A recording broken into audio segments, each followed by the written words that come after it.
y se va a dar cuenta con quién se está metiendo, se va a dar cuenta quién soy yo, porque a mí nadie me va a tocar. Y el Señor Jesús vino como un cordero manso y humilde a entregar su vida por ustedes y por mí. El Señor Jesús viene a ser el modelo, el patrón, el cual nosotros tenemos que seguir, el cual nosotros tenemos que imitar. Por eso estamos viendo la vida de Cristo, que de Él es que tenemos que aprender. Entremos ahora a la Escritura. Leímos entonces en Juan 6:66 que desde aquel momento muchos de sus discípulos, ahora, fíjese qué interesante, dice que muchos de sus discípulos volvieron atrás. Ahora, otro concepto quizás que podríamos tener nosotros equivocado en nuestra mente es que nosotros pensamos que Jesús solamente tuvo 12 discípulos. Jesús tuvo 12 apóstoles, 12 discípulos y no más. No, eso no es correcto. El Señor Jesús tuvo 12 discípulos que estaban bien cerquita de Él, que llegaron a ser apóstoles, está bien, ¿verdad? Pero aparte de ellos, Jesús tuvo, ¿se acuerdan de los 70? Los 70 que el Señor Jesús envió y los envió de 2 en 2, también eran discípulos de Él. Había muchos discípulos de Jesús. ¿Qué es un discípulo para empezar? Un discípulo es aquel que se sienta a los pies del maestro y escucha sus enseñanzas y las imita o las hace. Entonces el Señor Jesús tenía no solo 12 discípulos, tenía muchos. Se nos menciona primero los 12, luego se nos mencionan los 70 y luego se nos mencionan muchos discípulos más. Así es que cuando el Señor Jesús en el capítulo 6 del Evangelio de Juan, el Señor Jesús dice, tienen que comerme a mí, tienen que comer mi carne, tienen que beber mi sangre. Cuando ellos oyeron eso, se escandalizaron, se horrorizaron y dice, este está queriendo que nos hagamos caníbales. No entendían el verdadero mensaje que Jesús les decía. Y dice, desde aquella hora, muchos de sus discípulos se apartaron de Él. Y no es casualidad que sea Juan capítulo 6 y el versículo 66. Cuando nosotros no aprendemos a oír de la manera correcta, hay una separación que Dios, por supuesto, no la quiere, pero ahí es donde cada quien se va a definir si ama a Dios y quiere oír lo que Él está hablando, porque ese es el problema, mis amadas. El problema es que muchas veces nosotros oímos lo que queremos oír y lo que no queremos oír, no, ahí dice no oigo, soy de palo, tengo orejas de pescado. Eso no lo quiero oír, eso no me interesa saberlo, pero no podemos hacer así con las palabras del Señor Jesús. Tenemos que oír lo bueno y hay veces tenemos también que oír los regaños que el Señor tiene que darnos por amor a nosotros. ¿Ok? La semana pasada entonces nos quedamos en el bautismo de Jesús. Si se recuerdan, estuvimos en el Evangelio de Mateo, estuvimos viendo el capítulo 4, analizando cuáles fueron las tentaciones que el Señor Jesús. Fueron tres, en realidad fueron tres diferentes tentaciones que el Señor Jesús enfrentó con Satanás en el desierto.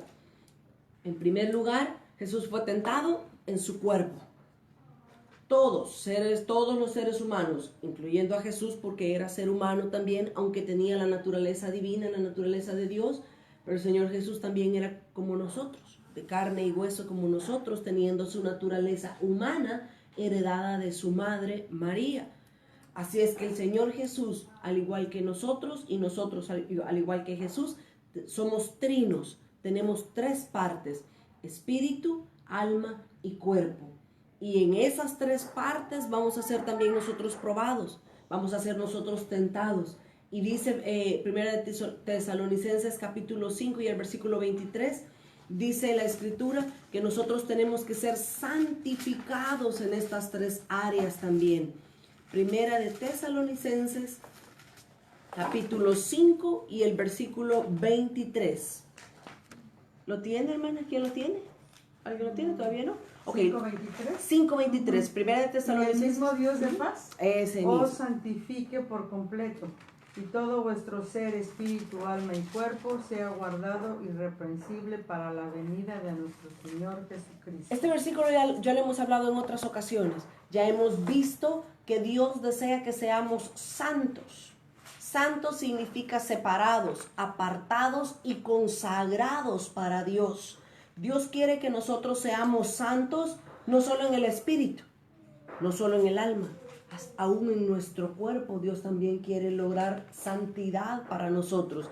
Dice, el mismo Dios de paz os santifique por completo. O sea que si solo estamos santificados, purificados en una de estas tres áreas, todavía no somos santos. Todavía nos falta ser más santos. Y ahí es donde Apocalipsis entra y Apocalipsis nos enseña y nos dice, el que es santo, santifíquese todavía. Entonces tenemos que ser santos de una manera completa, de una manera integral, en nuestro ser, dice, espíritu, alma y cuerpo. Es lo que otras veces hemos hablado y hemos dicho. La obra que el Señor Jesús hace en nosotros, Dios trabaja desde nuestro interior hacia nuestro exterior. ¿Qué es lo primero que el Señor trabaja? El espíritu. Y dice espíritu, después el Señor trabaja el alma y por último el Señor va a trabajar en nosotros el cuerpo. Necesitamos ser santificados en espíritu, alma y cuerpo y que seamos guardados irreprensibles. Irreprensibles es que no tenemos mancha, que no tenemos ninguna falta dentro de nosotros, sino que vamos a estar perfectos, cabales, completos delante de Dios. Eso significa irreprensibles. Hasta, dice, la venida de nuestro Señor Jesucristo. Ahora, el Señor Jesús, entonces, estoy apenas recapitulando un poco de lo que hablamos la semana pasada. La primera tentación del Señor Jesús fue en su cuerpo. Satanás le dijo, di que las piedras se conviertan en pan. Por supuesto que Jesús tenía mucha hambre para ese momento. En segundo lugar, el Señor Jesús fue tentado en su alma.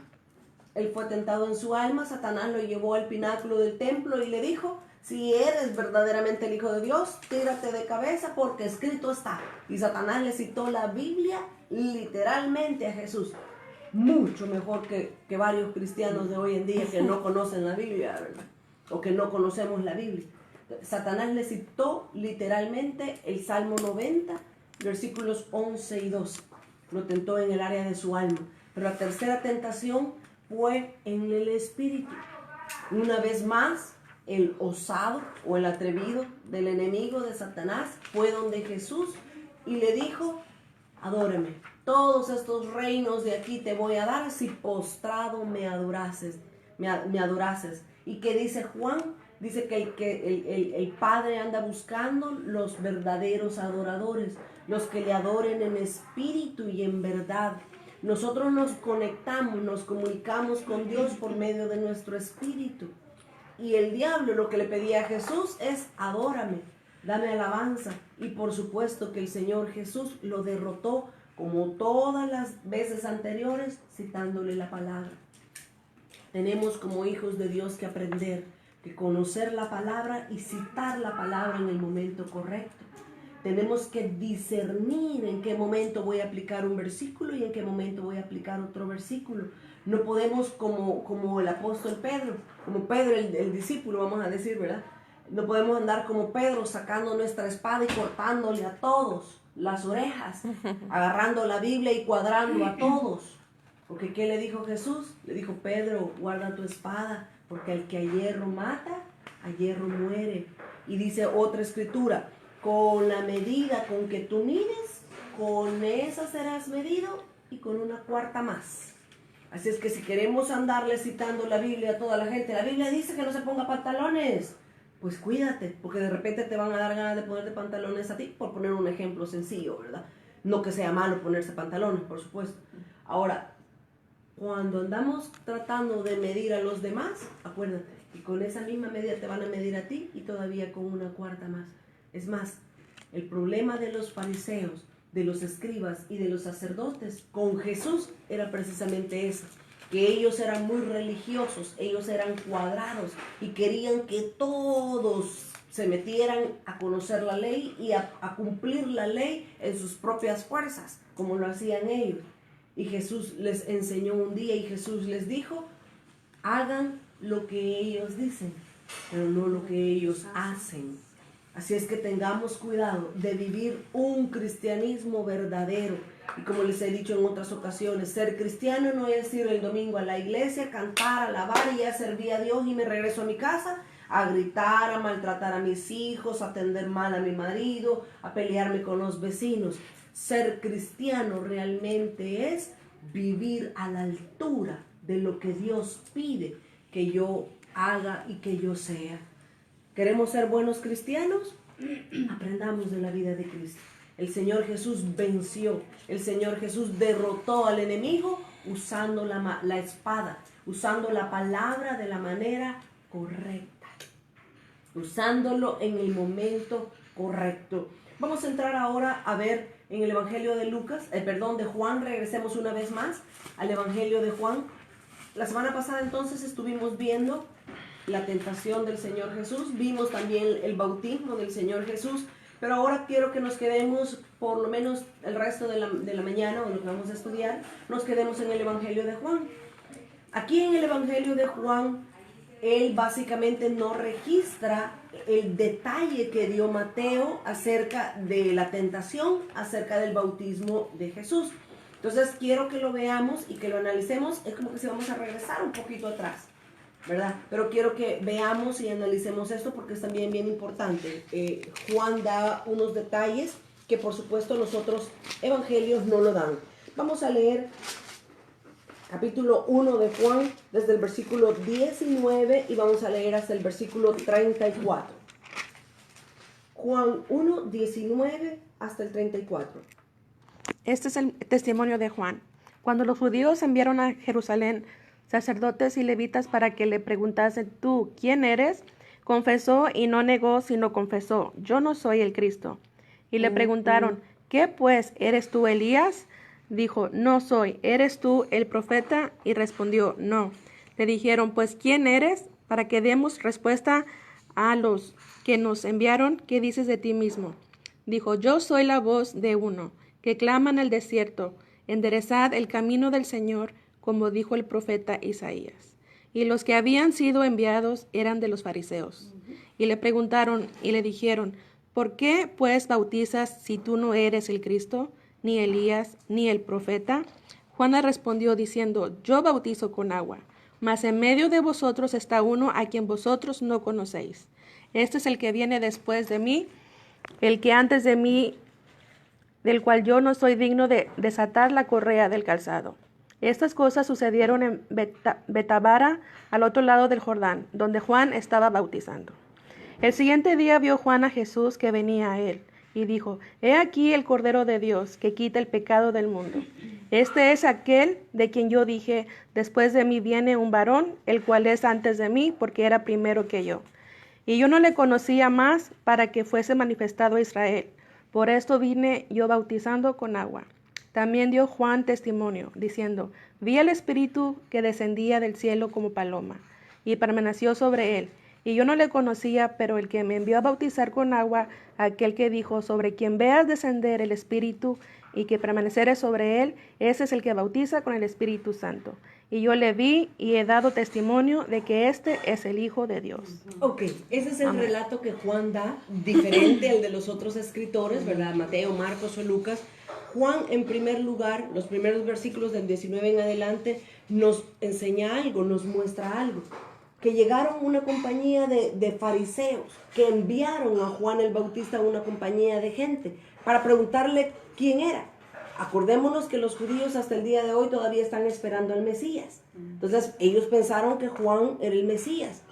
O, como también lo ha prometido el Señor, el espíritu de Elías va a venir en los postreros tiempos. Ellos pensaban entonces que Juan el Bautista era un profeta, o era el Mesías, o era Elías. Entonces, para ellos estar seguros, mandaron a este grupo de fariseos a preguntarle directamente a Juan el Bautista quién era él. Pero una de las cosas que siempre nos ha impresionado de Juan es la humildad de este hombre. Y eso es bien importante, mis amados. Nosotros tenemos que tener un concepto de nosotros, como dice el apóstol Pablo. Nadie tenga más alto concepto de sí que el que debe de tener, dice la Escritura.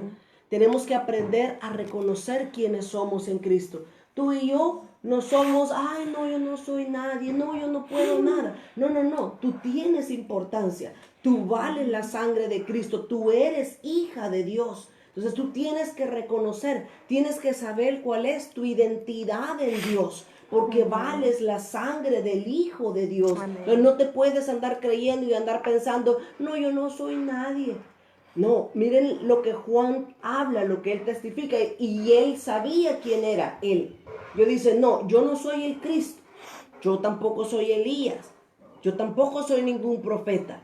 Yo soy de aquel que habló Isaías, voz del que clama en el desierto. Yo soy el pregonero, yo soy el precursor de Cristo que fue enviado para prepararle camino a Jesús. Juan sabía perfectamente cuál era su llamado y estaba desempeñando su llamado. Ahora, yo te lo dejo de tarea a ti, y no me lo traigas la próxima semana. Respóndetelo tú, probablemente la próxima semana, sino de los meses de aquí en adelante. ¿Quién eres tú en Dios? ¿Cuál es el llamado que tú tienes delante de Dios? Todos tenemos un llamado, todos tenemos un propósito que el cual Dios quiere que nosotros cumplamos. Tienes un llamado, mi amada hermana. Tienes que cumplir el llamado al que Dios te ha llamado, valga la redundancia. Juan entonces, él sabía cuál era su llamado y él dice, no, yo no soy aquí, yo no soy allá, no, yo no soy este. Yo soy el que se dijo en Isaías.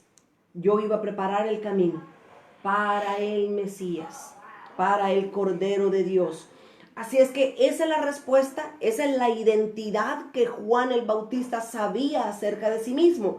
En segundo lugar, algo bien importante en este relato que hemos leído, es que Juan estaba en medio de ese tiempo y en medio de esa ciudad para señalar ¿a quién?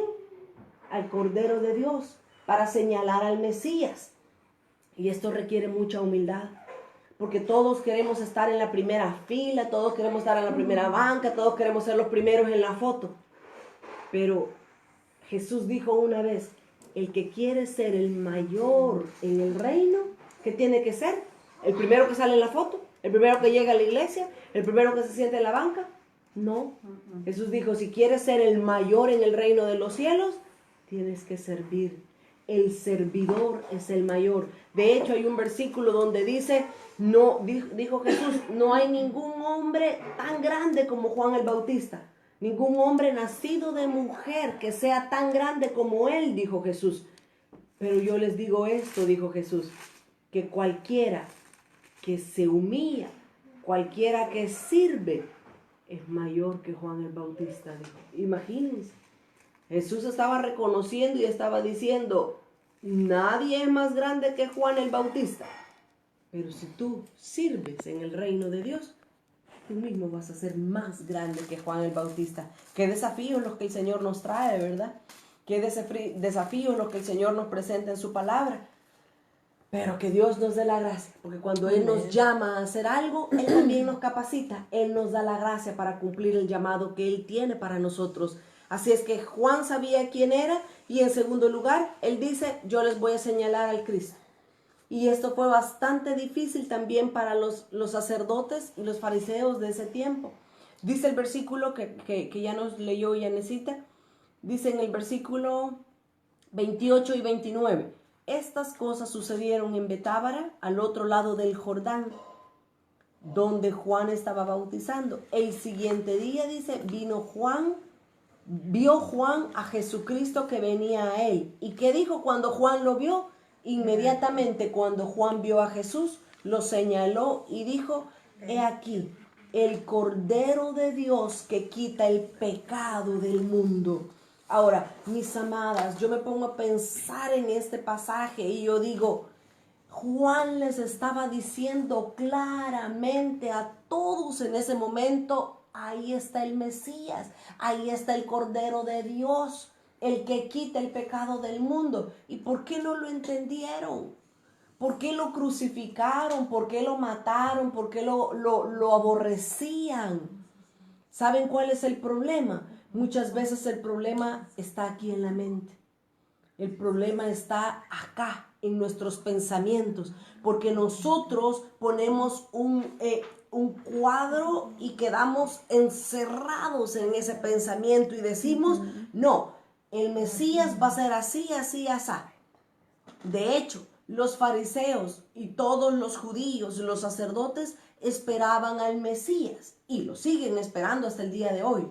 Pero ¿cómo lo siguen esperando? Como alguien que los va a liberar del imperio romano para en el tiempo de Jesús. Ellos creían que el Mesías iba a venir como rey. Él iba a venir, él le iba a quitar el reino al emperador romano. Iba a decir, yo aquí establezco mi reino y todo mi pueblo Israel es libre de la esclavitud. Así esperaban ellos al Mesías. Pero cuando Juan el Bautista estaba en el río Jordán bautizando, señala a Jesús. ¿Y cómo lo señala? ¿Como el rey? ¿Como aquel que viene de un imperio de far away? Como un imperio de lejos, trayendo todo. No. ¿Cómo presenta a Jesús Juan? Lo presenta como el Cordero de Dios que quita el pecado del mundo. Ellos no entendieron. Ellos no lo comprendieron porque sus ojos estaban velados, porque ellos decían que el Mesías iba a venir como un rey y los iba a venir a liberar del poder de los romanos. Tenían un concepto equivocado en su mente. Muchas veces las personas, perdonen que haga esta comparación, muchas veces las personas dicen, ay, yo quiero recibir el bautismo del Espíritu Santo, pero yo tengo que llorar, yo tengo que temblar, yo tengo que tirarme en el suelo, yo tengo que hacer eso para recibir el bautismo. ¿A dónde en la Biblia dice eso?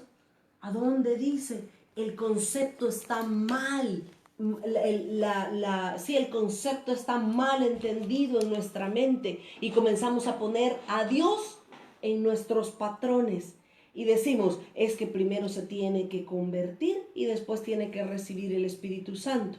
Es que primero tiene que hacer esto, después hacer esto y después bautizarse. Es más, nadie puede recibir el bautismo del Espíritu Santo si no tiene el bautismo en agua. Y nadie puede recibir el bautismo en agua si no tiene a Jesús. Son patrones que nosotros ponemos. Ahora, la Escritura, por supuesto, que nos da un orden. Nos da un orden en el que se deben hacer las cosas.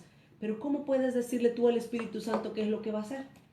¿Cómo puedes tú decirle, no, Espíritu Santo, a ella no la bautices o a él no lo bautices porque todavía no ha recibido a Jesús?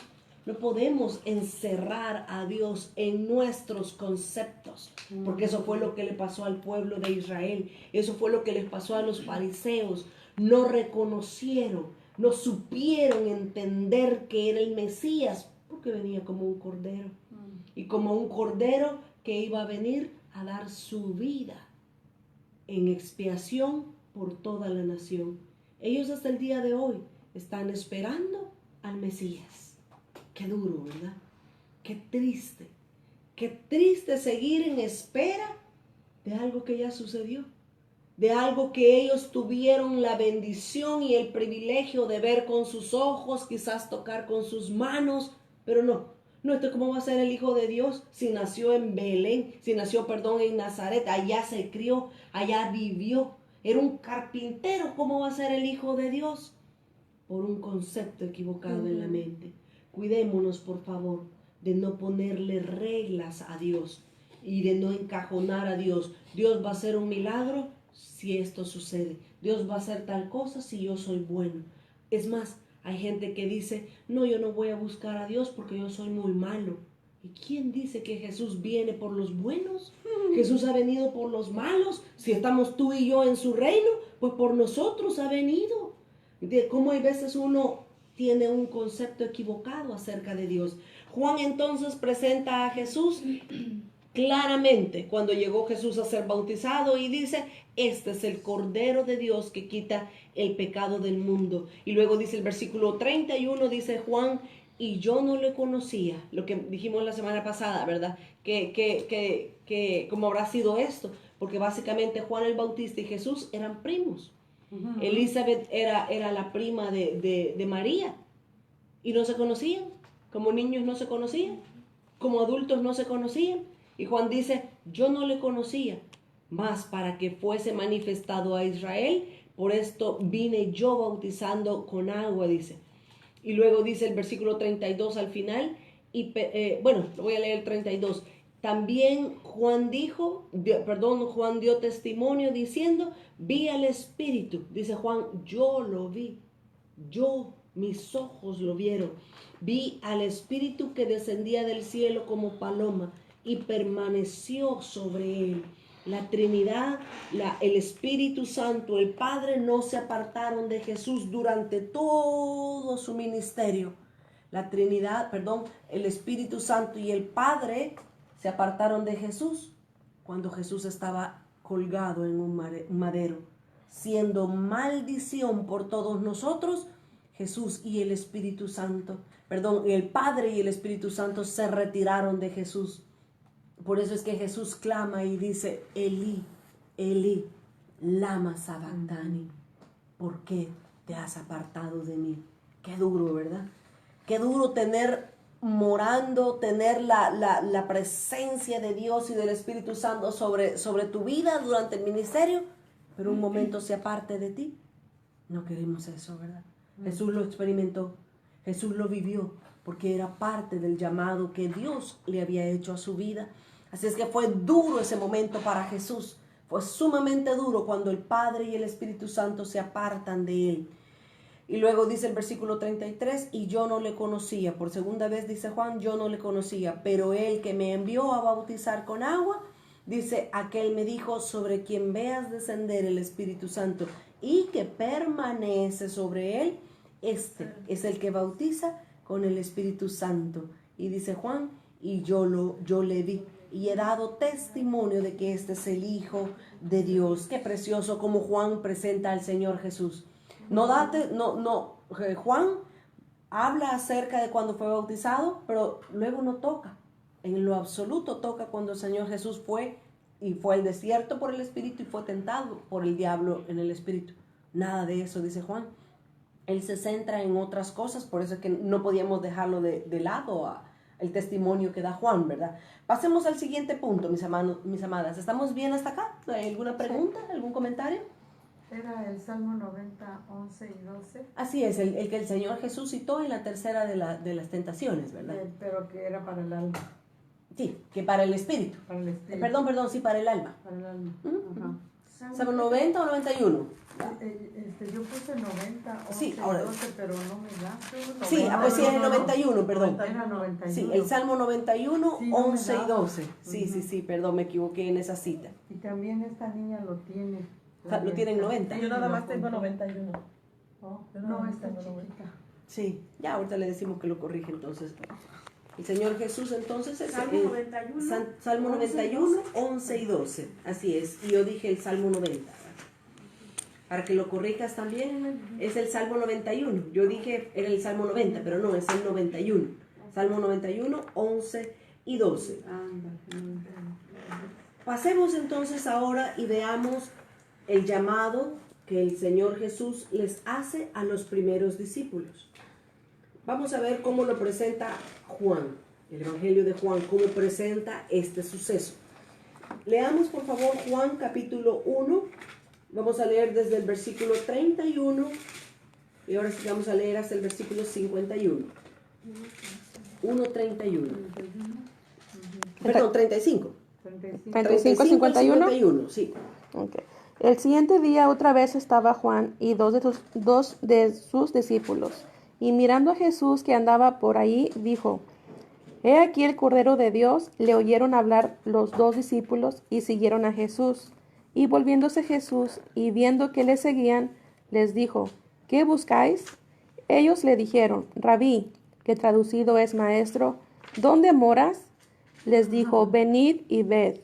Fueron y vieron donde moraba y se quedaron con él aquel día porque era como la hora 10.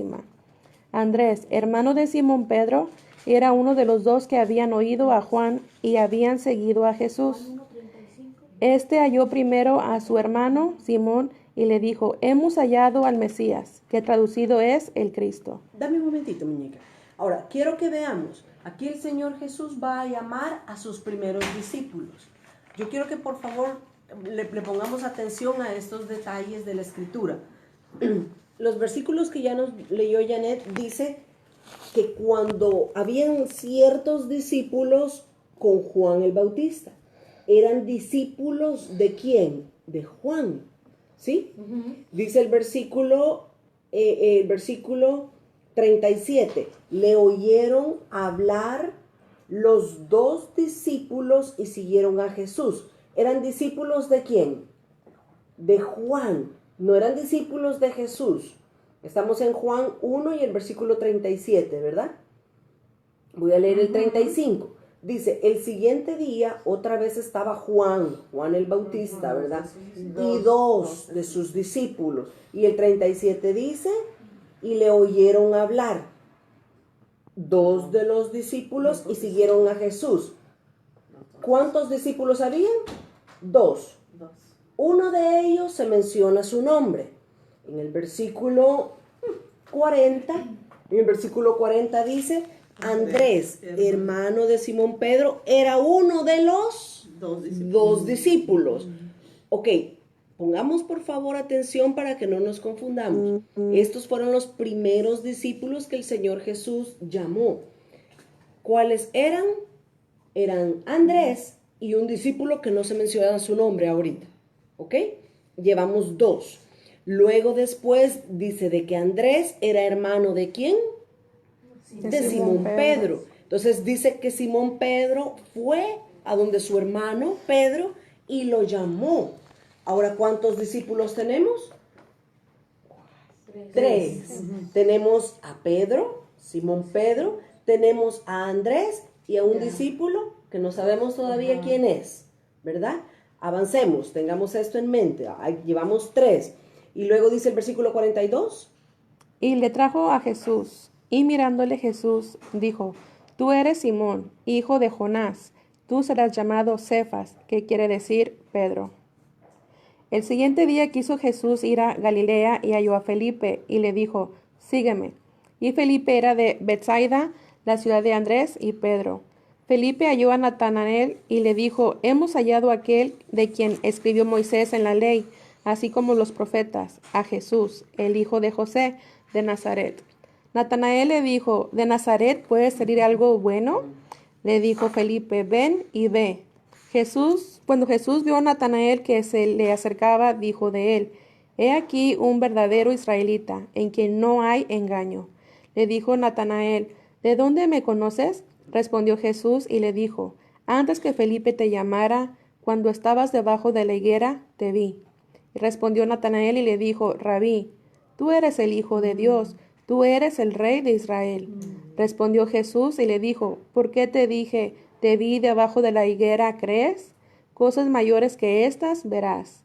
Y le dijo, de cierto os digo, de aquí en adelante veréis el cielo abierto y a los ángeles de Dios que suben y descienden sobre el Hijo del Hombre. Aquí una vez más se confirma lo que acabamos de decir hace un momento, que el Espíritu Santo y el Padre permanecieron sobre la vida de Jesús durante todo su ministerio.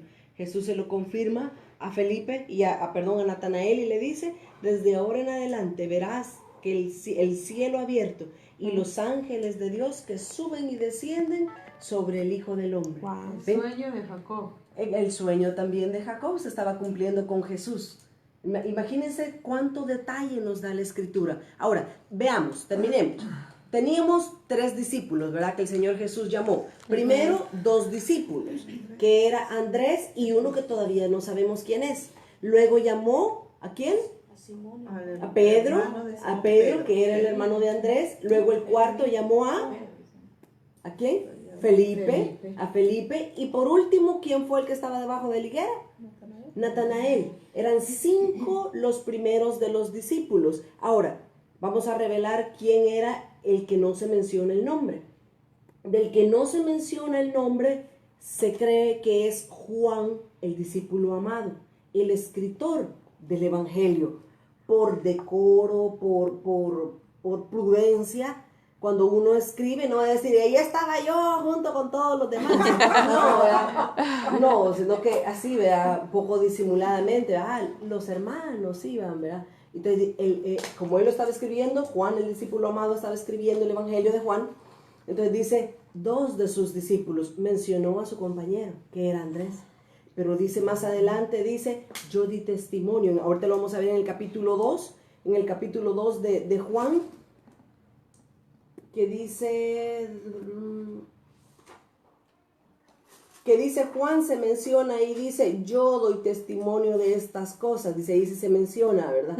Ya vamos a llegar a esa parte. Pero era Juan. Los primeros 5 discípulos que el Señor Jesús llamó era Juan. ¿Ok? Era Juan, el discípulo amado, entonces lo que llamó el Señor Jesús, luego Andrés, Pedro, Felipe y Natanael. Ahora, Juan pasa por alto algo que es sumamente importante que nosotros veamos de la vida de Cristo. Vamos al Evangelio de Lucas, capítulo 6. Lucas 6. Lucas 12, perdón. No, 6, 12 y 13. Lucas 6, versículo 12 y 13. Básicamente es el mismo relato, cuando el Señor Jesús va a llamar a sus discípulos. Ahora, los demás evangelistas, Lucas, Mateo, Marcos, ponen los 12 nombres juntos, dándonos la idea como que si Jesús los llamó a todos al mismo tiempo. Pero Juan no. Juan nos dice, él llamó primero a 5. Y con estos 5 hizo el milagro de Caná de Galilea, en Caná, en las bodas de Caná, que ya lo vamos a ver dentro de un momento. Entonces Jesús andaba nada más con 5 discípulos para ese momento. Luego después llamó a los otros. ¿Qué dice Lucas 6, 12 y 13? En aquellos días él fue al monte a orar y pasó la noche orando a Dios. Y cuando era de día, llamó a sus discípulos y escogió a 12 de ellos, a los cuales también llamó apóstoles. Apóstoles. Miren qué importante lo que aquí Lucas dice. Lucas era un médico, era una persona muy culta. Ya vimos que su evangelio lo escribió para los griegos. Así es que Lucas era un hombre de oración y le llamaba mucho esta faceta de Jesús acerca de la oración, y él lo resalta muchas veces cuando Jesús oraba, que Jesús estaba orando, lo que sucedía cuando él oraba. Pero ahora Lucas resalta y dice, en aquellos días, dice, fue Jesús a orar al monte. Pasó, ¿qué dice? Orando toda la noche. ¿Para qué? Igual que nosotros, ¿verdad? Pasó orando el Señor Jesús para que el Padre le diera revelación, le diera entendimiento de escoger a las personas correctas para poder funcionar junto a Él como sus discípulos, como sus apóstoles. Ahora, Dios no se equivocó. Jesús no se equivocó al llamar a Pedro. Pero si Pedro lo negó. Sí, pero es que tiempo me faltaría para explicar por qué fue que Pedro cayó en esa prueba y fracasó de esa manera. Mis amadas, Dios sabe lo que hace. Y hay veces que uno dice, ay, Señor, ¿y cómo es posible que haya llamado a esta hermana o a este hermano a la iglesia? Dios no se equivoca. No. Dios no se equivoca. Él sabe cómo hace las cosas y por qué las hace. Él es un Dios de misericordia. Dios ve más allá de lo que el hombre ve. ¿Se recuerdan que eso fue lo que Dios le dijo a Samuel? Cuando Samuel le dice, no, ya pasaron todos los hijos de Isaí, ninguno de ellos lo vamos a ungir. Y le dijo Dios a Samuel, le dice, Samuel, tú ves las apariencias, tú ves lo externo, pero yo veo el corazón, sí. Yo veo más profundo. Dios vio algo, Jesús vio algo especial en Juan, en Pedro, en Andrés, en Natanael, en Felipe. ¿Qué le dijo Jesús a Natanael? Bueno, era Dios también, ¿verdad? Pero para que lo entendamos y no nos confundamos, a Dios Padre y Dios Hijo. ¿Qué le dijo Jesús a Natanael? Le dice, he aquí, un verdadero israelita, porque no hay engaño en él. ¿Por qué?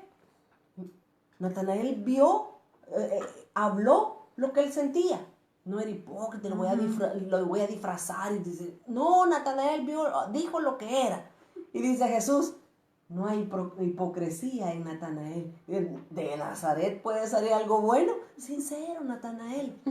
Dios lo vio, Jesús lo vio y dijo, me encanta su sinceridad, ¿verdad? No falsea, no es falso. Ahora, la cualidad que el Señor Jesús vio en sus 11 discípulos, y voy a quitar a Judas, la cualidad que el Señor Jesús vio en todos ellos era la fidelidad que ellos iban a tener. La fidelidad al compromiso que Jesús les estaba mostrando. Más adelante, en otro de los evangelios, Jesús le dice a Pedro, te voy a hacer pescador de hombres. Ya no vas a pescar peces, te voy a hacer pescador de hombres. ¿Por qué Jesús lo estaba eligiendo como un pescador de hombres? Porque Jesús sabía que él iba a ser fiel a su llamado. Dios escoge a las personas por la fidelidad. Ahora alguien puede preguntar y alguien puede decir, ¿y por qué escogió a Judas entonces? ¿Por qué lo escogió? ¿Saben por qué lo escogió? Porque Jesús le dio la oportunidad de cambiar su naturaleza. Jesús dijo, yo sé que tú eres ladrón. Es más, ¿sabes qué? Te voy a poner como el encargado de la bolsa entre todos nosotros. Porque Jesús le estaba dando la oportunidad de que su corazón fuera transformado al oír las enseñanzas, al oír las palabras, al ver los milagros que Jesús hacía. Al hacer él mismo los milagros, Jesús quería que él se arrepintiera. Tristemente, no se arrepintió. Tristemente, él fortaleció su mala vida. Él fortaleció su área de debilidad. Pásenme un agua, por favor. Tristemente, Judas no quiso la oportunidad, gracias. La oportunidad que Jesús le estaba dando, la desechó, la desaprovechó. Imagínense, el Señor Jesús nos ha dado la oportunidad. Y no estoy diciendo que tú o yo seamos Judas. Estoy diciendo, cuida las áreas feas que tengas. Yo tengo que estar vigilando esas áreas que me pueden hacer caer. Y decirle, Señor, por favor, que la luz de tu presencia me limpie. ¿Se recuerdan lo que dijimos la semana pasada de Mateo 7, 23 y 24? En aquel día me dirán muchos, Señor, Señor, en tu nombre profetizamos, en tu nombre echamos fuera demonios, en tu nombre hicimos milagros. ¿Y qué les dijo Jesús? Apártense, yo no los conozco, no sé quién son ustedes. Podemos hacer milagros, podemos profetizar, podemos hablar en nombre de Dios y no estar bajo el señorío de Dios. Así estaba Judas. Judas, uno de los 12 apóstoles, se nos metió el gato, uno de los 12 discípulos, pero Judas, él solito se descalificó, él solo se colgó, se ahorcó por su maldad. Qué duro, ¿verdad? Jesús entonces, para escoger a sus discípulos, no los iba a escoger al eini, mini, mínimo, o como decimos allá en mi país, tin, marín, de dos, pingüe. No, Jesús no lo iba a escoger al azar. Este me cae bien, este es mi amigo, este es mi paisano. No, Jesús en oración toda la noche.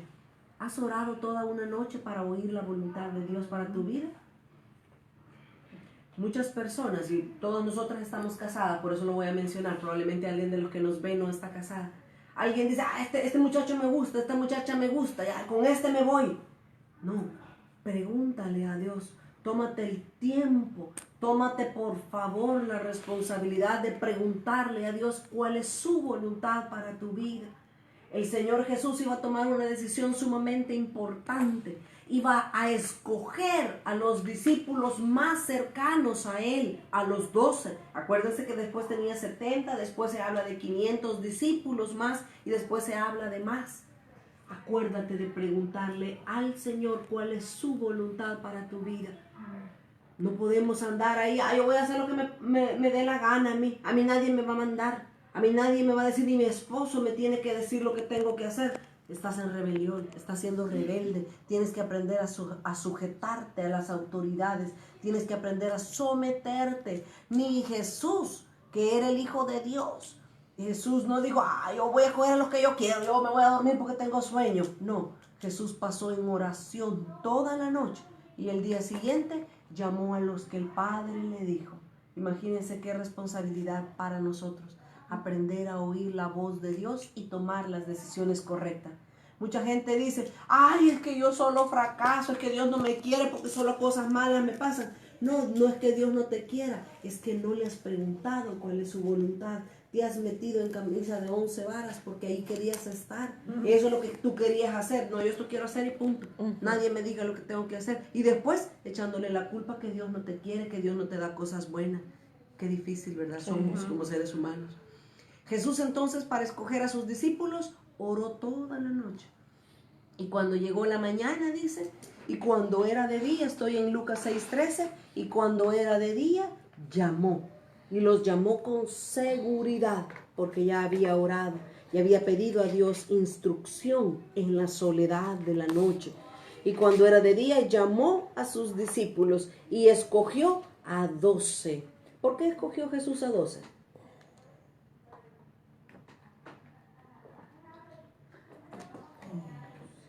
El número 12 en la numerología bíblica nos habla de gobierno. El número 12 habla de gobierno, de autoridad. El Señor Jesús escogió a 12 porque sobre ellos iba a descargar la autoridad, iba a descargar el poder del reino, iba a ser sobre ellos. Así es que Dios, Jesús, el Espíritu Santo no escogieron a hombres perfectos. Escogieron a hombres fieles al ministerio, fieles. Pedro lo negó, sí, es cierto, le falló, pero después Pedro se arrepintió, pidió perdón y el mismo Señor Jesús le dijo, después que te arrepientas, ve y confirma a tus hermanos y díganme, ¿ninguno de los 11 abandonó el ministerio? Después que Jesús murió, ascendió, ellos fueron bautizados en el Espíritu Santo allá en Hechos, que dice que ellos fueron y comenzaron a hablar, comenzaron a testificar del Evangelio. Y miren, mis amados, ellos, los 11 que habían quedado, Judas ya no estaba con ellos, ¿verdad? Estoy hablando ya en el Pentecostés, los 11 de ellos fueron martirizados. Uno de ellos nada más murió de viejito. ¿Quién fue? Juan, el discípulo amado, fue el único que no lo torturaron. De ahí Santiago, Pedro, Felipe, Jacobo, Andrés, todos ellos fueron martirizados. Todos ellos. Pedro murió cabeza abajo, crucificado pero cabeza abajo. ¿Qué más? Uno de ellos fue hervido en aceite, otro fue decapitado, otro fue encerrado y todos tuvieron muertes catastróficas, aserrados. Y sería bonito ver cómo cada uno de los 11, de los 10. ¿Cómo se ha cerrado? Con un serrucho, lo cortaron. Aserruchado. Ajá. Así, o sea, partido en dos, o en no sé cuántos pedazos más. Imagínense, así murieron. ¿Pero qué? No negaron su fe. No negaron el llamado que Dios les había hecho. Dios escogió no hombres perfectos. Él escogió hombres fieles al llamado que iba a depositar sobre ellos. ¿Y cuál es el llamado? Abrir las puertas del reino para todos nosotros. Cuánto nos enseña la Escritura, ¿verdad? Así es que fueron los primeros discípulos que el Señor Jesús llamó. Ahora, este parámetro lo podemos ver en Pablo también. Jesús llamó a hombres fieles. El apóstol Pablo también replicó o imitó lo que el Señor Jesús hizo. Jesús los vio a todos ellos y dijo, ay, Pedro tan enojón, ay, Jacobo y Juan tan impulsivos, y cada uno les vio sus debilidades, pero dijo, yo sé que al final ellos van a dar la medida del varón perfecto. Pero miren Pablo, ¿qué es lo que le dice a su hijo espiritual Timoteo? Segunda de Timoteo capítulo 2 y el versículo 2. Lo mismo hizo el apóstol Pablo. Segunda de Timoteo 2:2. 1 y 2.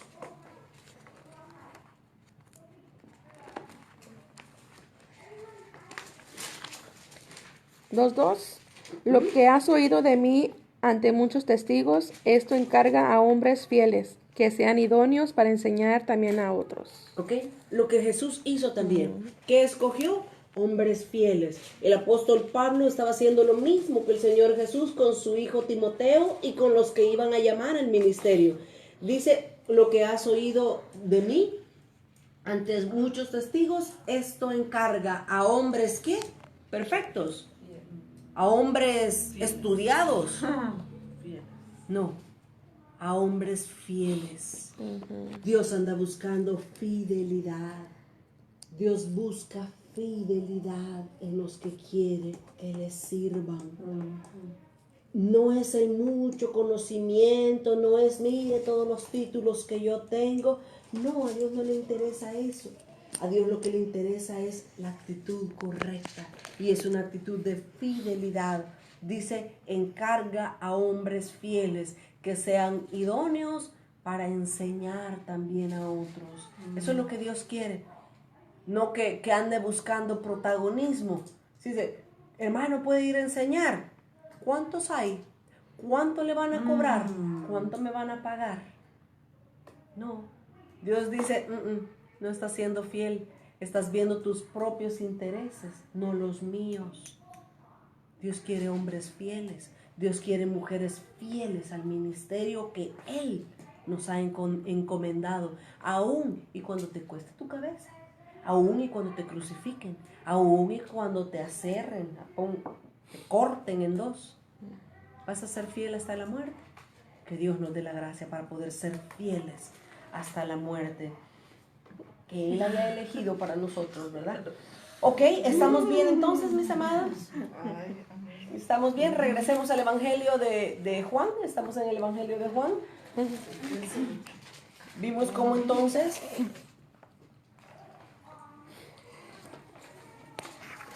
yo estaba viendo un testimonio así rapidito de un misionero, de que dice que fue en los tiempos de la Segunda Guerra Mundial. Él estaba destacado allá en África, pero estuvo tanto tiempo allí que se dio la peste no sé qué, perdió sus 2 hijos, su esposa allí, como misionero, y él decepcionado. Pero ¿cuál fue su sorpresa? Que cuando regresó aquí a los Estados Unidos, dice que en el mismo barco venía un prominente político, ahí conocidísimo, aquí dio el nombre. Cuando se bajaron, estaban esperando bancos, estaban esperando gente del gobierno y para darle la bienvenida al político. Y se estaba trasladando ya de donde venía para los Estados Unidos. Y él atrás dice, sin su esposa, dolido porque la perdió allá, murió de la fiebre y sus hijos. Y no traía nada más solo su ropita. Y dice que dijo, qué triste, Señor. Ahora no veas eso. Qué triste, Señor. Le dijo, a mí nadie me espera, he perdido todo, vengo solo, y fui con esposa e hijos.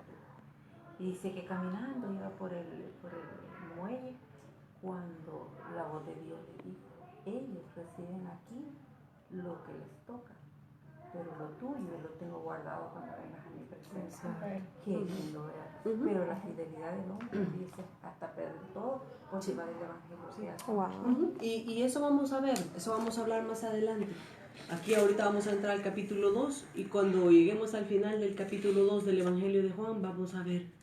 Ese es un grave problema en nuestros días, que la gente quiere aplausos, quiere sonrisas de todos hoy. Y el Señor Jesús ya lo dijo en su palabra, ya lo vamos a leer. Y Él dice, si tú quieres el aplauso de la gente, ¿sabes qué? Dijo Jesús, lo vas a tener aquí. Si tú quieres tu recompensa aquí, se te va a dar. Eso es lo que quieres, se te va a dar. Pero eso sí, cuando llegues allá al cielo no vas a tener nada. ¿Se acuerdan ustedes de la parábola del hijo pródigo? Estaba el hijo pródigo y el hijo mayor. Los dos tenían herencia. ¿Qué dijo el hijo pródigo? ¿Qué dijo este hijo? Dame mi herencia, dámela, yo me la quiero ir a gastar. ¿Y qué hace el Padre tan bueno y tan misericordioso, que es una figura del Padre Celestial? Le dio su herencia, se la dio. ¿Y él qué fue a hacer? Va a desgastarla, perderla y hacer de todo. Y después regresa a la casa. El Padre en su amor lo restaura. Le da anillo, le da calzado, le da vestido. Y cada una de esas cosas tiene un significado espiritual. Pero después viene el hijo mayor y le dice, Padre, le dice, yo he estado aquí todo este tiempo y nunca me has matado un cabrito. Y siempre vemos mal al hijo mayor.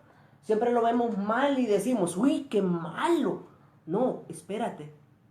Oiga lo que el padre le dijo. Hijo, le dice, si todo lo que yo tengo, la herencia, es tuya. Aquí está. ¿Qué estaba diciendo el padre? Todo es tuyo. Tu herencia no te la has desperdiciado. Este ya se la gastó. Este está de nuevo en la casa, pero sin herencia. Ese es el problema. Nosotros queremos ser vistos, queremos ser reconocidos ahora. Que yo sea el profeta, que yo sea apóstol, que yo sea aquí y nombres allá y todos quieren ser bien recibidos. Pero cuando lleguen en el cielo, Jesús le va a decir, sí, bienvenido, tú eres apóstol, ve ahí en la tierra. Sí, bienvenido, ¿sabes qué? Ve a agarrar esa escoba y ese trapeador y ve a limpiar toda la calle de oro. Pero yo era apóstol. Sí, Es cierto, ya recibiste tu galardón allá en el cielo. Todos te aplaudían, todo en la tierra, perdón, todos te aplaudían, todos te llevaban sus dineros, todos te llevaban, póngale usted lo demás, La los siembra. suspensivos. A comer a algún restaurante. Allá tuviste tu gloria y aquí en el cielo agradece que entraste. Ahora póngase a limpiar el suelo. Y tú, que nadie te reconoció, que nadie te vio, que no eras importante para nadie en la tierra, tú vas a estar a la par de Jesucristo. A la par tienes un lugar especial para Él. Ese es el problema, que nosotros queremos la recompensa aquí y ahorita. Espérate. Y de la gente. Y de la gente, que es lo peor. No, espérate. El cielo va a destapar muchas cosas. Y ya lo vamos a ver con la escritura. Avancemos para poder entrar a ese relato. Ok. El Señor Jesús entonces llamó a sus primeros 5 discípulos. Ahora entremos al capítulo 2, el Evangelio de Juan, capítulo 2. Solo permítame. En nuestro mapa. En nuestro mapa tenemos acá, aquí está la ciudad de Betsaida. Se recuerdan que ahí dice que Natanael, que Felipe eran de Betsaida, ¿verdad? Estamos en Juan 1 y el versículo 44. Y Felipe era de Betsaida, la ciudad de Andrés y de Pedro. ¿Dónde estaba Betsaida? Pertenecía a Galilea, lo que dijimos hace un momento. Básicamente los 11 discípulos, exceptuando a Judas el Iscariote, se quitó, no era de Galilea, y todos los demás eran de esta región. Ahora, yo lo he dicho en otras ocasiones, ya ustedes lo conocen, solo déjenme repetirlo una vez más para los que nos están viendo por primera vez. A Judas se le llamaba el traidor, se le llamaba Judas Iscariote. ¿Por qué? Algunos dicen que era el apellido de Judas, Judas Iscariote. No era el apellido. No era el apellido. Se le llamaba Judas Iscariote porque acuérdense que se les llamaba el segundo apellido, voy a decirlo así, el segundo nombre que se les ponía es de la ciudad a la que pertenecían. Jesús de Nazaret, Simón de Cirene, Saulo o Pablo de Tarso. Se les ponía la ciudad de donde ellos provenían. Así es que a Judas se le llamaba Iscariote porque él provenía de una ciudad llamada Quiriot, con Q, Quiriot. De esa ciudad provenía este Judas, el traidor, ¿verdad? Entonces por eso es que se le llamaba. Lo menciono porque de repente alguien le puede preguntar ¿y qué significa y por qué se llamaba Judas Iscariote? Quiriot, así, Quiriot, con Q. Quiriot. Esta era la ciudad donde Judas nació. Sin puntitos porque son mayúsculas. Sí, ay, que yo mezclo mayúsculas. Así tengo el cerebro.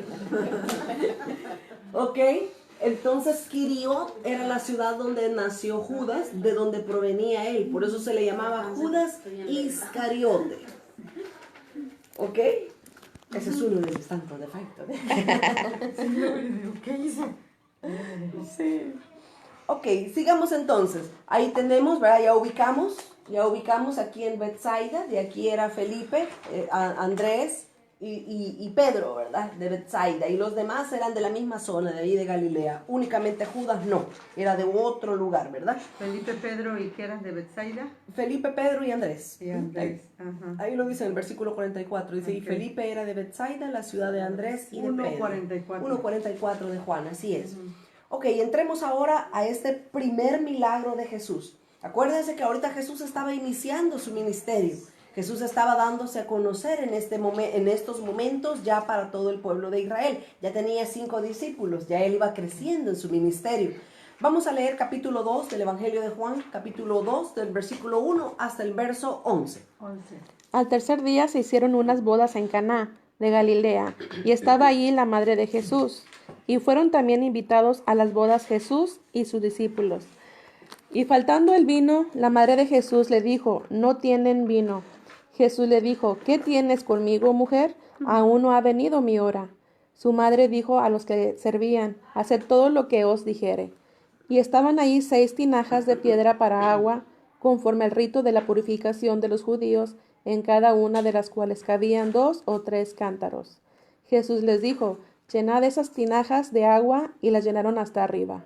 Entonces les dijo, sacad ahora y llevadlo a la maestresala, y se lo llevaron.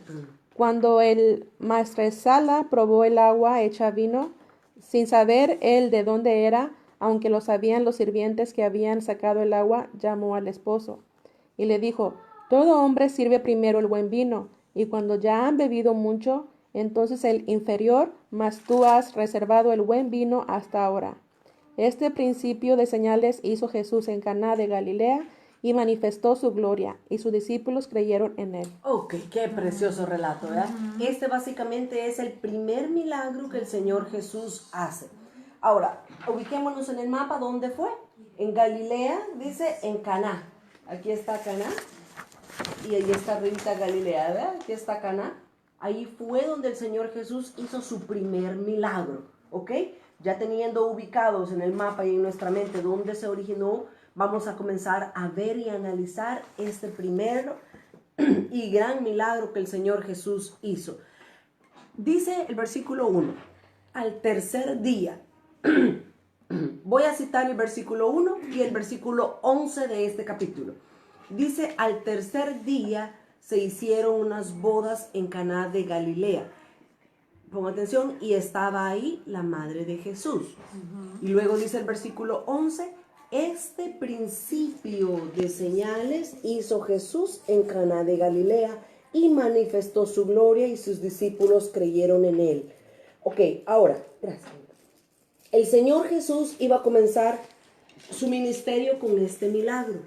No era un simple milagro, no era algo sencillo. Esto escaló al nivel de una señal. El Señor Jesús iba a hacer una señal. No era solo un milagro, iba a ser una señal. ¿Qué es una señal? Una señal.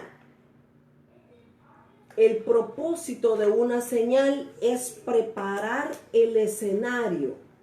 Oiga, el propósito de una señal es preparar el escenario para la revelación de una verdad espiritual. Una señal es algo que se hace, se muestra para dar una verdad espiritual. El Señor Jesús iba a iniciar su ministerio, pero en realidad iba a preparar todo lo que ahí ese milagro nos va a hablar a nosotros. Es una señal, una verdad espiritual para nosotros y por supuesto para los que estaban en ese momento, pero no lo entendieron de esa manera. ¿Están bien? ¿Se quedó alguien con la definición? No. ¿Estamos bien? Ok, entonces el Señor Jesús estaba preparando el terreno para esta señal. Ahora, extraigamos nosotros la verdad espiritual de este milagro. En primer lugar dice, al tercer día. ¿A dónde han oído ustedes un tercer día? Exactamente. Jesús murió y Jesús resucitó al tercer día. Este milagro, entonces, el Señor Jesús y la señal que el Señor Jesús estaba haciendo es que estaba hablando de Él mismo. Jesús es el pan de vida, pero también el Señor Jesús es la vid verdadera. Y para obtener vino, ¿qué se necesita? Uvas. Jesús era la vid. ¿No es eso lo que dice Juan capítulo 15? Sí. Miren lo que dice Juan 15 y el versículo 1. Ahora vamos a extraer. Miren, nosotros este milagro ya lo conocemos. Como dicen mis hijos, ¿verdad? Les dicen, les vamos a enseñar la historia de Noé. Ay, esa ya me la sé. Ajá, ya sé que Noé aquí, y te la cuentan mejor que tú. Pero ahora extraigamos. Yo no me voy a detener. Ay, que Jesús hizo agua en vino, convirtió el agua en vino. No, eso ya lo sabemos. Vayamos más profundo, extraigamos la verdad espiritual, el significado de lo que eso es. ¿Qué dice Juan 15 y el verso 1? Yo soy la vid verdadera y mi Padre es el labrador. Claramente Jesús lo dice, yo soy la vid verdadera. ¿Y qué es la vid? Es el arbolito donde hay uvas. Jesús entonces Él estaba diciendo, en esta señal, en este milagro, yo soy la vid, yo soy el vino, yo quiero ser para ustedes el deleite, el disfrute de todos ustedes. Pero ¿saben qué? Para que el vino llegue a ser vino, ¿qué le tiene que pasar a la uva? ¿Se acuerdan ustedes de una palabra que hay en la Biblia que se llama un lagar? El lagar era como una pila que hacían de madera, o la podrían hacer de piedras, pero era una pila así rectangular. Y lo que los horticultores son, que los que trabajan en el vino, vinicultores, agricultores son los que trabajan la tierra, los que trabajan en el vino son los vinicultores.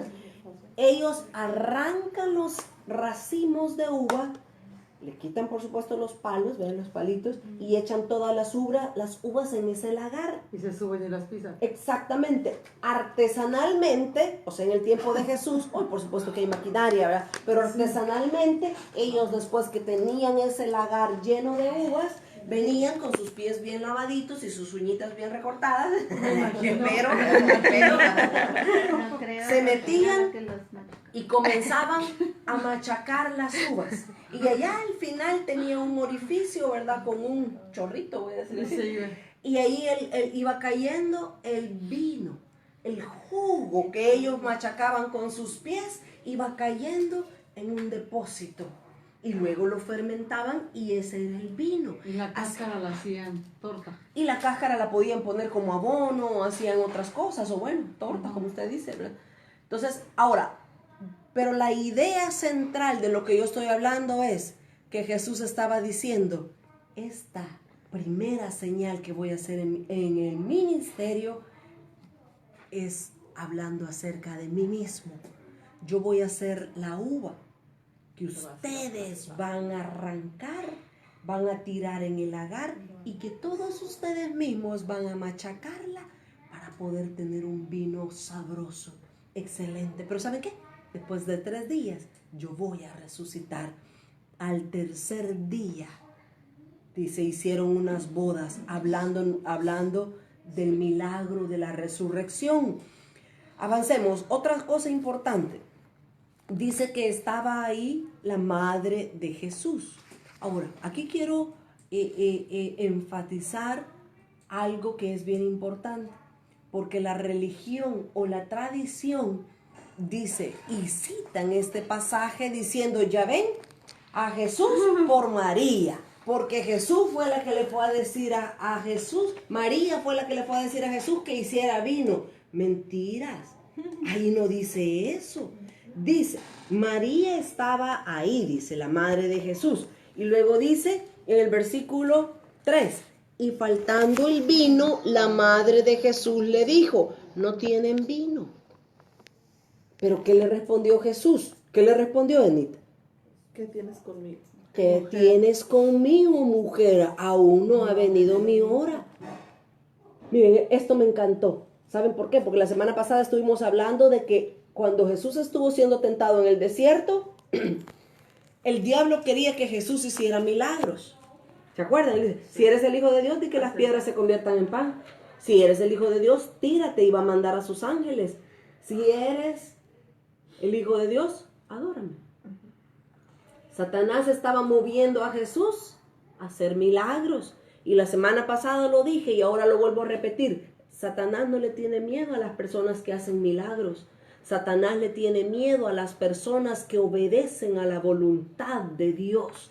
Esas son las personas que él trata de cerrarles la puerta, de imposibilitarles que cumplan el ministerio que Dios les ha dado, porque esas personas que son obedientes son los que lo van a descalificar por completo a él de todo lo que él anda haciendo ahora en día, los que son obedientes a la palabra y a la voluntad de Dios. Ahora, María también trató de hacer que Jesús hiciera milagros. ¿Qué le dijo? Jesús, no tienen vino. Y Jesús le dijo, no, yo no voy a hacer ningún milagro porque tú me lo pidas. Es más, mi hora todavía no ha llegado. Lo que Jesús le estaba diciendo de una manera encubierta, él le dice, acuérdense quién era el vino. Jesús. porque él tenía que ser maltratado, pisado en el lagar para extraer el vino. Y María le dice, Jesús, no tienen vino. Y Jesús le responde y le dice, todavía no ha llegado mi hora. Yo todavía no puedo morir, María. Tengo un tiempo que yo sé cuál es, mi tiempo, pero ahorita no lo es. ¿Me entiendes? Ahora, dos cosas importantes extraemos de acá. María no hizo que Jesús hiciera un milagro, porque Jesús le dice todavía no ha llegado mi hora, así es que es mentira. A Jesús por María, eso es mentira. Tú tienes que ir directamente a Jesús cuando le quieras pedir un milagro, pero María allá está descansando, allá está muertecita. En su cuerpo allá está en la tierra. Ella no tiene ninguna autoridad sobre el Hijo de Dios en el cielo. Ella ni aquí en la tierra, ¿verdad? Así es que lo primero que extraemos. Y lo segundo, que Jesús sabía cuál era su hora. Jesús sabía cuándo iba a ser entregado a los que lo iban a pisotear. Por todo lo que le hicieron, ¿verdad? Lo que le arrancaron la barba, lo que lo golpearon, lo que lo escupieron y por último lo crucificaron. Y Jesús le dice, todavía no. Yo voy a hacer el vino, pero todavía no es mi tiempo. Y luego dice, y su madre dijo a los que le servían, haced todo lo que él les dijere. Interesante este primer milagro, ¿verdad? El Señor Jesús. Este milagro solo está registrado aquí, en el Evangelio de Juan. Ni Mateo, ni Marcos, ni Lucas habla de este primer milagro de Jesús. Por eso es importante comparar los 4 evangelios, ver y extraer lo que cada uno de ellos nos quieren decir. Los evangelios sinópticos no mencionan nada de ningún milagro en la boda de Caná, solamente Juan. Ahora, esta era la primera señal que Jesús hizo. En el evangelio de Juan hay 8 señales que Jesús hizo. Sí, fueron milagros, pero también fueron señales. Y me encantaría hablar de cada uno de ellos, pero me voy a salir un poco del tema. En alguna otra ocasión lo podemos estudiar a profundidad. En el Evangelio de Lucas se encuentran 8 diferentes señales o milagros que Jesús hizo. Una verdad espiritual estaban dando. Se las voy a dar para que los tengan en su libro. ¿En Lucas? En Juan, perdón. En Juan.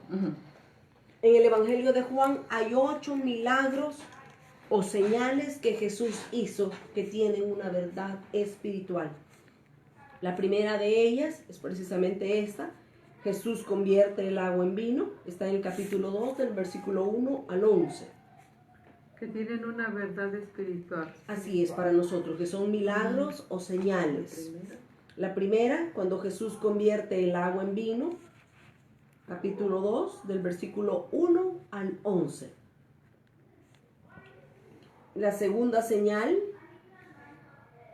Cristo sana al hijo de un noble. Cuando Cristo sana al hijo de un noble. Esto está en el capítulo 4, versículo 46 al 54. Capítulo 4, 46 al 54.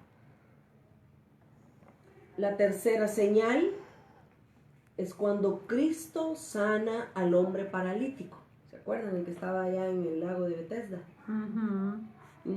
Esa es una señal preciosísima. Me encantaría revisarlas cada una de ellas y extraer la verdad espiritual. En otro momento lo hacemos. Jesús sana al hombre paralítico. Ese está en el capítulo 5, versículo 1 al 9. De Juan. Si todos estos están en el Evangelio de Juan. Cuarto milagro o señal. Jesús alimenta a los 5,000. Jesús alimenta a los 5,000. Capítulo 6, versículo 1 al 14. Capítulo 6, 1 al 14. Quinta señal. Cristo camina sobre el agua.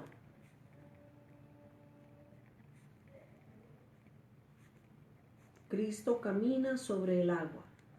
Capítulo 6 también, del verso 15 hasta el 21.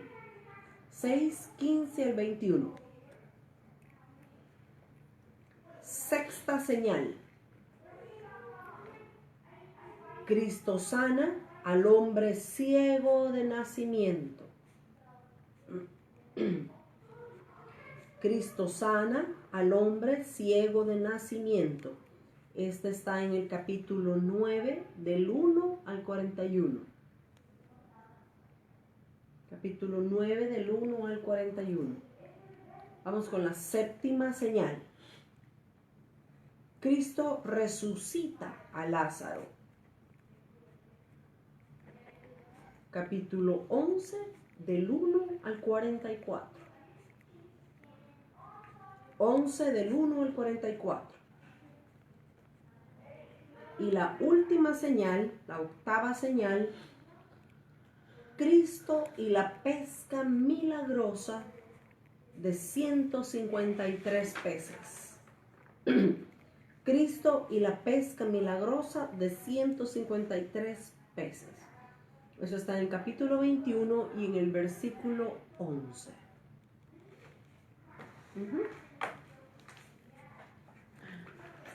¿Estamos bien? Capítulo 21, versículo 11. 21, 11. Ok. Sigamos entonces con la primera señal, ¿verdad? La primera señal, el Señor Jesús estaba hablando de que Él era la vid, Él es la vid verdadera, que Él iba a resucitar al tercer día. María se le presenta y le dice, Jesús, no tienen vino. Y Jesús le dice, no ha llegado mi hora, todavía no es mi momento de morir. Ok, ahora, el relato nos cuenta de que probablemente las bodas eran algo muy importante y especial en el tiempo de Jesús. Las ciudades eran ciudades pequeñas y cuando alguien se casaba, básicamente toda la ciudad iba, todo el vecindario iba y estaba con ellos en las bodas. Entonces se cree, porque dice que en el versículo 1 dice, y estaba ahí la madre de Jesús en la boda. Entonces se cree que esta era probablemente una boda de alguna familia de María.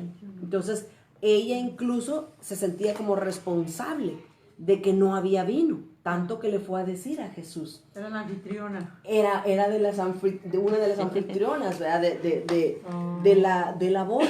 Entonces, por eso se menciona a ella, que ella estaba ahí en la boda, y luego que ella va y le dice a Jesús.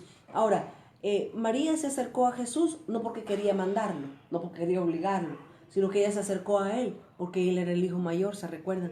Él era el hijo mayor y de alguna manera ella descargaba sus cargas en Jesús por ser el hijo mayor. Ya José había muerto, José ya no estaba con ellos. Entonces ella se descargaba en su hijo mayor, ¿verdad? Y le dice, no tienen vino. Y Jesús le dice, no ha llegado mi hora todavía. Y María viene y amablemente, humildemente les dice, hagan todo lo que Él les diga. No yo, no lo que yo diga, sino lo que Él dice, ¿verdad? Ahora, ¿cuántas tinajas? Sí saben lo que es tinaja, ¿verdad? Tinaja es un jarrón como ese que tengo ahí, ¿verdad? ¿Qué era una tinaja? Un jarrón. ¿Cuántas eran? 6. ¿Por qué 6? Ningún número, ningún detalle de la Biblia tiene que ser pasado por alto. Dice, y estaban ahí 6 tinajas, el número 6. Y dice todavía, y eran de piedra, no de vidrio, no de piel, eran de piedra. El número 6, ¿de qué nos sabe en la Biblia? Del hombre. El número 6 es el número de hombre. ¿Y cómo estaban las tinajas? ¿Cómo eran las tinajas? ¿De qué material? De piedra. Nos está hablando de que las tinajas somos nosotros, con un corazón duro, con un corazón de piedra. Y cuando el vino, el agua es echada, es transformado en vino. El Señor Jesús quiere hacer esa obra de un milagro en nuestras vidas. ¿Se recuerdan que dicen los profetas? Dice Ezequiel y ¿quién era el otro? Ezequiel y Jeremías. Dice que Dios quiere quitar el corazón de piedra y poner en nuestro corazón un corazón de carne y hueso. Y ya lo tenemos. Y ya lo tenemos. Pero hay todavía algunos vestigios de piedrita. Todavía hay algunas partecitas de piedra, ¿verdad? Dejemos que el vino nuevo comience a cambiar el corazón de piedra, esa tinaja que somos nosotros de piedra, ¿verdad? El número 6 entonces nos habla de la naturaleza, del corazón del hombre, que Dios quiere transformarla por medio de ese vino que es echado en ellas, ¿verdad? Otra verdad espiritual muy importante que nosotros entendemos aquí. Dice que cuando llenaron las tinajas, dice el versículo 7, y Jesús les dijo, aquí está la orden que da Jesús, les dice, llenad estas tinajas de agua. ¿De qué nos habla el agua? Del Espíritu Santo. El Espíritu Santo es comparado como agua. El Espíritu Santo entra en una tinaja de piedra y es transformada. Y las llenaron, dice, hasta arriba. Esto también es bien importante. A mí me encanta cada detalle de la Escritura. Dice que llenaron las tinajas de agua, del Espíritu Santo, las llenaron hasta arriba, hasta el tope. Y fíjense lo que dice el Salmo 23 y el versículo 1. Salmo 23 y el verso 5. Sí, 23:5 de los Salmos dice, aderezas mesa delante de mí, en presencia de mis angustiadores. Unges mi cabeza con aceite y mi copa está rebosando. Cuando algo rebosa, ¿qué significa? Que está rebalsando, que ya no puede ser más llena.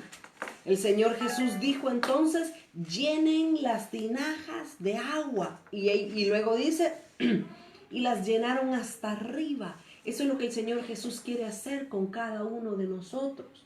El Señor Jesús quiere llenarnos de Él hasta que rebosemos, hasta que comencemos a dar a otros de lo que Él nos ha dado. Si todavía no estás dándole a otros, pídele que Él te llene. Probablemente estás a medio llenar, probablemente estás ya a punto de ser lleno, pero hasta que tu copa esté rebosando, tú vas a comenzar a dar a otros. Y déjame decirte que cuando le des a otros, tu medida va a bajar. Va a disminuir, pero ¿qué tienes que hacer? Inmediatamente ve una vez más a llenarte en su presencia. Él es el vino nuevo, Él es el agua de vida eterna. Jesús dijo, yo he venido a darles vida y vida en abundancia. Da a otros, pero no te quedes vacío, vuélvete a llenar. ¿Saben que ese es el problema del Mar Rojo, verdad?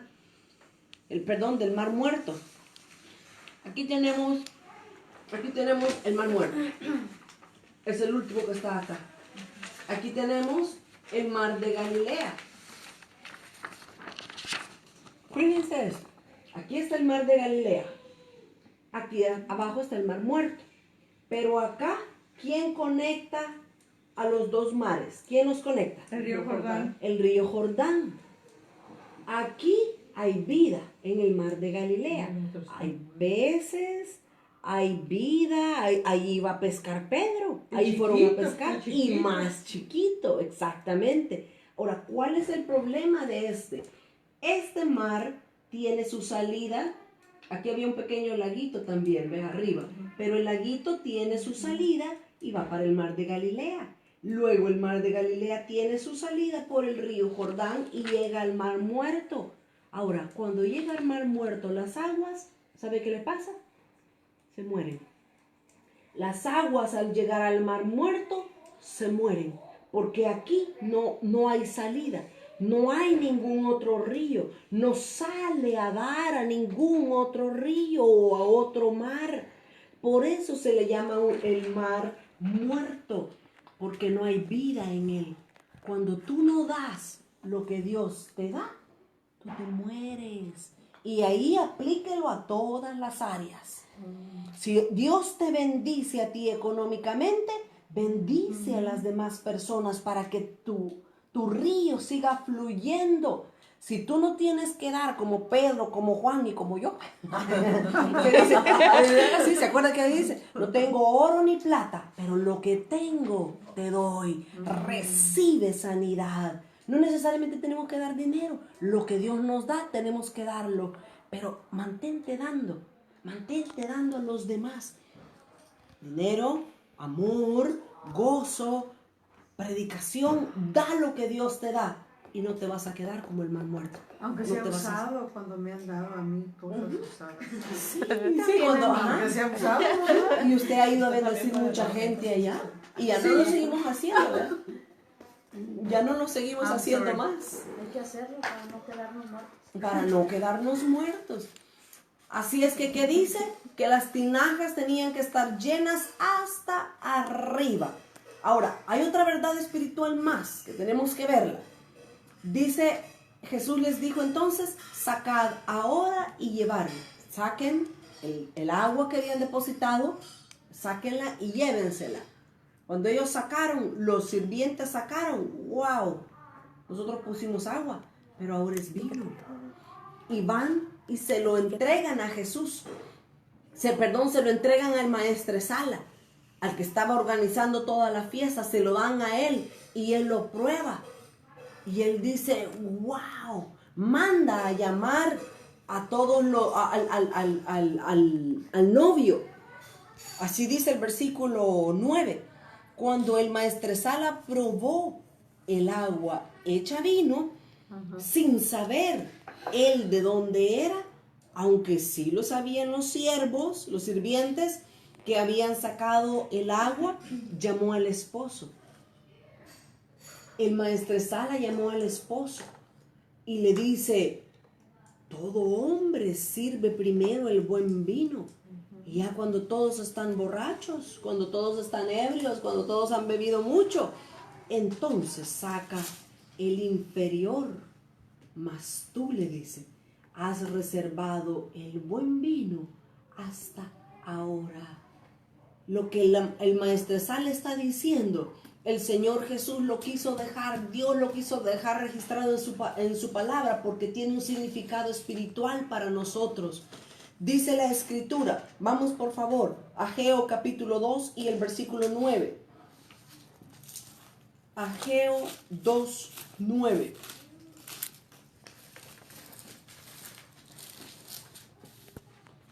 Dice Ageo 2, 9, vamos a leer desde el versículo 7.